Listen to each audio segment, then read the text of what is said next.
Hello there, moin moin ladies and gentlemen, Don Spector here with another IEM review, and today I have for you the Penon Fan 2. I again will apologize at the beginning of this video. When I first measured this, I didn't screw up, my equalizer was on, and I definitely learned from my mistake here, and since then I always check if my equalizer is still on when starting my computer. One of the disadvantages if you're using the equalizer APO, it just starts in the background, and then you still need to start piece manually. So long story short, let's get started with the actual review.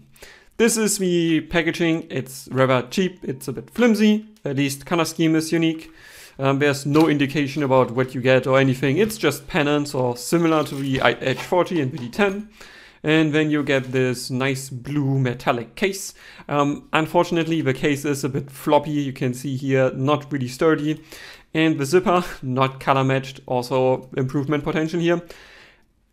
As well as with the generally smoothness. Around the corners here, it's a bit difficult to zip. And I have had way better cases for cheaper. When you open it though, and then it gets better. This is, as you can see, plushed. I don't know how to pronounce that in English. You have an additional strap to put your accessories in. You do get a cable tie here.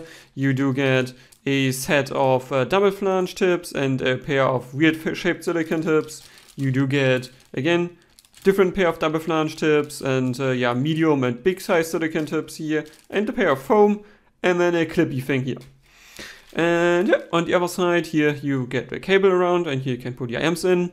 Nice attention to detail, so you shouldn't be bothered by scratches in your IEM because this will keep both sides safe. Disadvantage though, you actually need to take a bit of time to put it in here. But generally this packaging is where being cheap is sufficient because this case will protect your IEM, and the accessories you get are pretty damn decent. So then let's remove all of this garbage and get the IEM in. And today I think we will start with IEM Build. So let me remove the IEM here, push the cable out, I said cable, out. And then we take a look at this is the good piece here, and as you can see, you have this, I think real wood or fake wood, doesn't matter. Looks pretty nifty, especially with the blue shiny thing around. And then you get a shiny black IEM that collects fingerprints pretty damn well. You get the Fan 2 lettering on here. And at the bottom, the top, let's first go over top here, you do have a pressure hole, the connector that is flush and perfectly integrated into the shell, so like to see that. And on the inside, there's no other pressure hole, there's no front vent, and that could mean some people might get driver flex. I personally didn't have it, but I also have heard people had driver flex with the H40, so your knowledge may vary here. And then last but not least, the nozzle at the front, which is kind of integrated, similar to the H40. And again, similar to the H40, you have a metal mesh at the front, a relatively thick one in that. And now we come to the big part. As I already said in my unboxing, the first time I actually exchanged a tip with the Fan 2, the nozzle just came out. Like really, just try to, as I usually do, just try to tip the tip off, or get the tip off by doing a bending motion like that. So you don't just pull it out, but you actually try to get it in an angle. This even that pulled the nozzle out. So that is seriously bad for an IEM at any price point, but at like $200, this is unacceptable, like absolutely unacceptable. And if you ask the reason for this being, the nozzle here is just a metal cylinder, and it doesn't have grooves, so to keep it a bit more safe, give it more structure in the resin, is not the case. So that then means, of course, this doesn't have a good friction there, and it can come out. And adding to this, I assume my unit probably just wasn't glued properly, so that's why it came out. But this definitively is not great build quality, and unfortunately, this is a spoiler for the verdict. If the risk is that the nozzle comes out, I can't recommend this IEM. It doesn't work at all. And this is, more about it later. Not the first screw up on Penon, so And then after IEM Build, let's come to the cable, and unfortunately things get turned bright again. This cable actually is pretty damn decent. I think the biggest complaint is, as you can see, it doesn't really get that smooth. Like, it always has a bit of a like weird kink and twisting to it. Not the greatest fan of that, but it isn't too bad, and it doesn't tangle too easily. So that generally is pretty decent. And if you would hold it in your hand, this actually has some heft, like it has some weight to it. And it also feels like it actually would be sturdy in case of anything happens. But there ain't no strain release. So if anything happened, the cable is going to break probably exactly here. So there would be some improvement potential there. Also improvement potential, this thing is just screwed on, the actual connector here, so you can just screw this off. I like to see a bit better than that, at least to be maintainable, because you can just screw it off. But it just happened for me a few times when using it that it just by itself screwed itself off. And then of course you risk damages. So yeah. Other than that, this feels well enough made, and you have this fake carbon inlet here.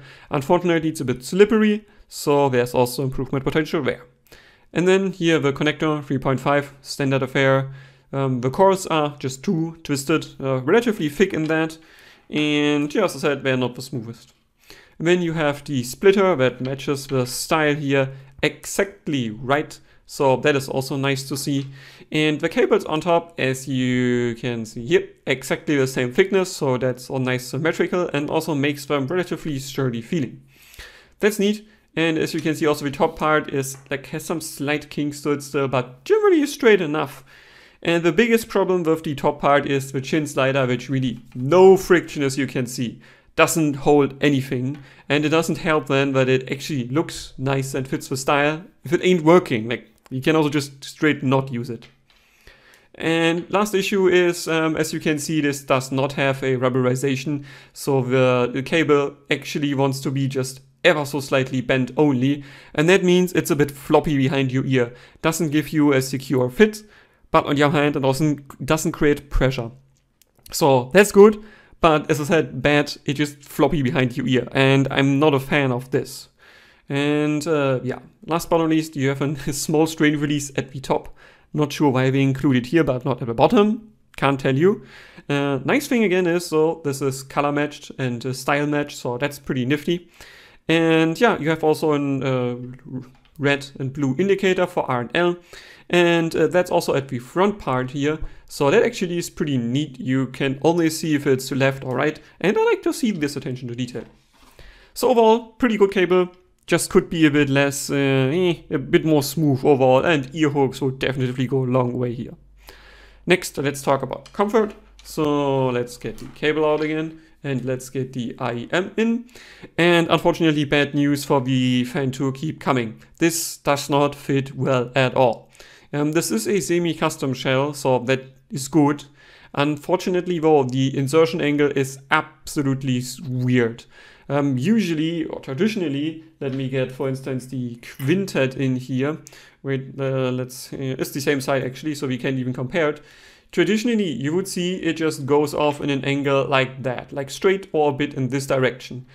However, what the Fan 2 does, it bends in the other direction. Easiest probably seen if you just hold them right next to each other. Yeah, that is bending in this direction instead of in that. So this means this generally doesn't fit well. Like, I can't get it to fit right with basically 99% of my tips. It's kinda fitting where the spin feed CP360, but not great. And also the SLR Max that usually work with long nozzle IEMs, also no luck there. So I just went with the random silicon tips that come, for instance, with the quintet, these white outlet, very thin ones, and those work kind of okay. Like, I could at least wear this and review it, like really give it like a bit longer listening session than just a few minutes. But even then, honestly, it's not great in terms of comfort. And while the nozzle isn't the thickest, the insertion is relatively deep because, yeah, it's like 5 millimeters long, and then you still have insertion through the shell, and then the weird angle. And that means generally it doesn't matter when it's semi-custom, just won't fit well. Like, I really can't see many people having good fit with this one. Just a bit too awkward of a shaping here. So yeah, not great. And then next, let's talk about isolation. I can make it hard, it's not good. Like really, this is one of those semi-custom IEMs that are on the smaller side of things. And unfortunately, due to the fit, really doesn't isolate well. If I use the random silicon tips that are thin, as I said, they're just too thin, and even if I get them to insert deeply, this IEM is just too small to give you good isolation. So that means it's definitively below average in terms of overall isolation, and is not really enough for city center or more busy areas. So you'd be fine in the office or at home, but not on the go really, like, not great. Next, drivability. And it has 13 ohms, like very little, with 112 decibels of sensitivity. That shit is very efficient. And in reality, yeah, the Fan 2 absolutely is efficient. And even the rando Apple dongle gives you basically everything this will ever do. That means put in the Apple dongle, be fine. You get at least 90, more like 95% of what this IEM is capable of. So absolutely no problem. And then next, let's come to sound. And yeah, my original review of the EQ, it was kind of V-shape-ish very weirdly. But now let's take a look at the graph which is without EQ. And as you can see, well, this is definitively continuing the trend of ISN/Penon. They have this weird bump at like 1.5K, followed by relatively soft pinna gain at 3K, and then dip, and then a peak again. Kind of their trend from what I see also in other graph. So yeah, this means general sound characteristics. This is V-shape-ish, but a bit more warm overall in terms of tonality, because yeah, the pinna gain is relatively soft here. So let's get into it. Starting of course with treble extension, and yeah, there isn't really extension past 10K. It's similar to the IH40 if you look at the graph, that yeah, it has a peak between like 8 and 10K. More like 9K to my ear, and after that it's basically gone. There ain't much information at all. And that means it's definitively lacking some pizzazz, it's lacking trailing ends, it's lacking air, and for this price, honestly, it's just a bit disappointing. Again, the quintet, which I did give a slight recommendation, is just so much superior in that regard, and also fits better, and is just better IEM in every conceivable way. But yeah, this is, as I said, like continuing, yeah, a bit of a warmish trend, and probably best, or the closest comparison I have is another ISN IEM, and yeah, I take the H40 here. The H40 comes off as still more warm, and the peak is pronounced on graph a bit more to 9K-ish, and yeah, you have a thicker on bigger dip before that. And here this means for the Fan 2, it's soft Harman-ish, I want to say, with the peak at like 6K. That's also what Harman would at least use somewhat like that. And the dip is not too strongly pronounced, unlike on the H40, so you genuinely don't miss too much mid-treble presence. It's on the softer side of things, and you will lack some pizzazz, especially in some of my fusion jazz I have. Definitively not the best representation here. And I noticed, for instance, the Persona 5 soundtrack, a great soundtrack by the way, we do recommend it, isn't as enjoyable as I'm used to. Like, it lacks some sparkle and some pizzazz, and there's a bit of an imbalance in the treble going on, because for just warm representation, it doesn't sound like it. It still has some bright edges around it, which my best guess is when we go from the dip to like 4.5K, the peak at 4.5K to my ear is more like 5K-ish, like gets a bit pushed in this direction. And this with the 9K peak that is more pronounced than the 4.5K peak means you'd have some glare as well. And it does come off as bright around the edges. Some warmer IEMs that I have heard, or some warmer headphones, definitely are more enjoyable than this, because yeah, the bright edges around it don't really, they don't work for me. They make the overall balance in the treble kind of come off as weird, like it's warm and bright at the same time. Is not something I would enjoy listening to for extended amounts of time. And yeah, lower treble, I mean, you can see the graph, it's also more soft. That means female vocals, the upper mids for that matter as well, they come off as, I would say, slightly honky overall, like a bit hollow maybe. I'm not sure what the best word here is. And also a bit recessed at the same time. That means, for instance, they have a fadeaway from the Cyberpunk 2077 soundtrack. the vocalist there is pushed back and is not as enjoyable as I'm used to, but it's not completely lost. So I definitely have heard IEMs that did way worse in this regard. So generally, yeah, as I said, treble, bit warmish represented with slight bright overtones around the edges. Nothing that I would enjoy, but I can see people at least enjoying this kind of tonality. So it's not for me, but it might be okay for you. And then mids, you can see the weird bump at like 1.5K, and this is the same thing with the H40. And honestly, I love the H40 until this day, but now that I have more experience, I have to say it's mega honky. It's one of the weirdest tonalities that I have, but it has this magic trick that through this peak at 1.5K, it just separates the vocalist just center stage in your head, and that's super enjoyable to me. Just put on some metal, have a bit of pizzazz, still a warm representation, great bass, and then you still have this vocalist that is just in your head and so well separated. And the Fan 2 isn't as good as the H40. I'm sorry, it just isn't. It is newer, and the bass absolutely is more technical, no question, but it just is not as enjoyable as the H40. And this is a bit of an awkward one because it has more warmth in the lower mids, but less bass overall, which then means it's kind of just warm tonality, and I'm not super into that. Like, I like to have some heft, some meat in the bass, if it has bass, and this just doesn't have it. Let's first come back to the mids. So they are overall pretty decent. They sound a bit honky, but they are reasonably well separated. And yeah, quintet absolutely superior here. But again, this fun warm tonality without being like lost overall, I think this is fine. Like, I think the mids are definitely better than the treble here, even though they come off as a bit artificial and honky. And then bass, yeah, like this is probably the best thing about the Fan 2 if you like warm representations. This bass is pretty technical. It's not planar levels again. Like, I'm sorry, Penon, but the planar game with like 100 bucks, like in this region, is faster. It usually has better note weight, and it generally is in better technical bass.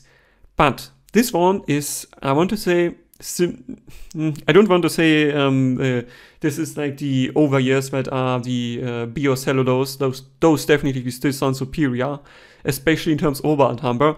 But this bass is pretty damn good. It's enjoyable, it is warm, it doesn't come off as too sluggish, and generally tonality here is definitely something that I did like about it. Good tonality, just not so technical. And again, unfortunately this did not improve with EQ or without EQ. Sub bass ain't great here. It again just reaches 2 minutes 14 in my benchmark track, which is from Interstellar, the track Mountains. Deep bass note starts at like 80 Hz or so, and then dropping to 20 Hz. And 20 Hz would be at around like 2 minutes 15 and a half, 2 minutes 16, give or take. And this here is kind of gone at 2 minutes 14. And you really have to up the volume for that. So sub bass really isn't a strong point. But generally bass tonality is nice, and I think this is the thing why you should get the Fan. The mids in combination with the warm bass here. That is definitely enjoyable. And then separation, dynamics, coherence. Yeah, great things first. Dynamics are actually pretty damn decent. Micro as well as macro. Also, the terms of the coherence here, it doesn't come off as artificial as I have heard other hybrid IEMs to be. So it is not as good as, of course, single DD IEMs or, yeah, planar as well in terms of coherence. But it is pretty damn impressive, like what we did here for an IEM that still is like bright around the edges. I still think overall coherence and timbre are still pretty damn good. And of course, again, this comes with the slight glare through the treble and then the honkiness in the mids. But the overall tonality, I think, still is alright. And it doesn't sound as bad as it still grabs. So it's okay there. And yeah, that oh yeah, Soundstage laying imaging, almost forgot about that.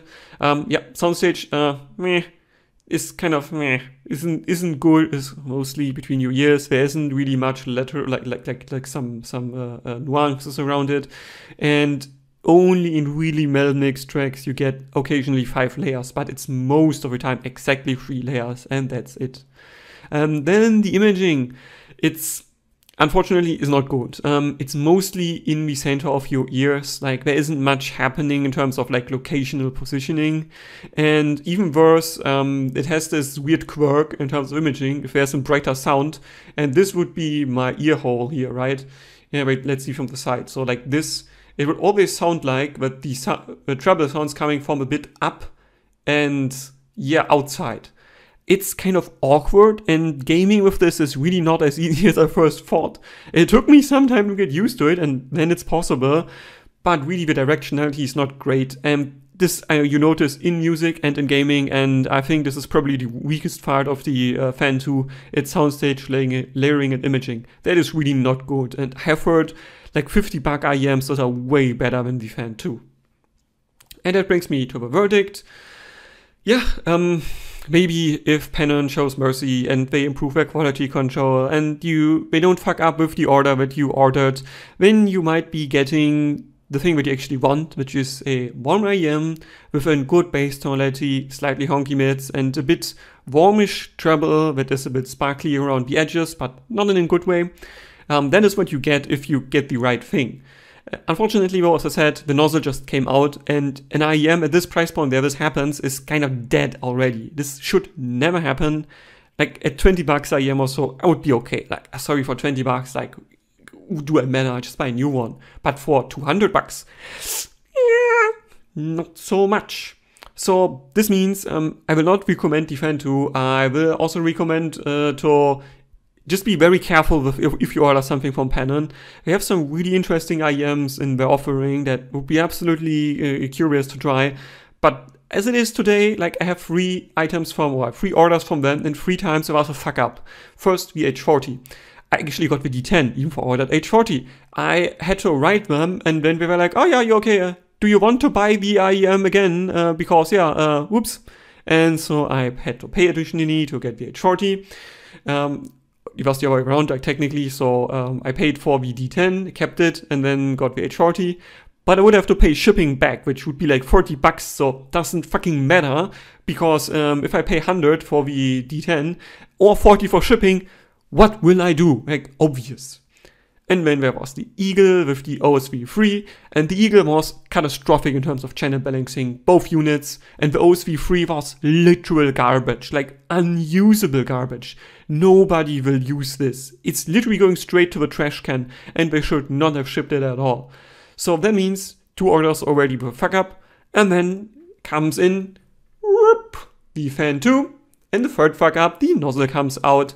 So this is my experience with Penon personally, as somebody who does not get sent anything for free. Like some people on, especially on HeadFi, they just get sent this shit. And then of course you will not notice if you, like something happens, you're like, eh. But I don't, and my experience with Penon has been bad. Like through 3 orders and 3 times bad. So that's why I said, try to be careful. Maybe start with something medium price, don't go for big bucks. Or maybe if you are rich, just go for the big bucks. Maybe the quality control is better there. I can't say, and I don't feel like I will risk it. So yeah, that's my Penon story, and that's the Fan 2. This will be sold for me. This is not what I would enjoy to listen. I keep the H40 because this is the better implementation of the Penon signature, in my opinion. So yeah, that's it. Hope you enjoyed it. If you have questions, if you have criticisms, if you have recommendations, please leave a comment. And with this, Spector out.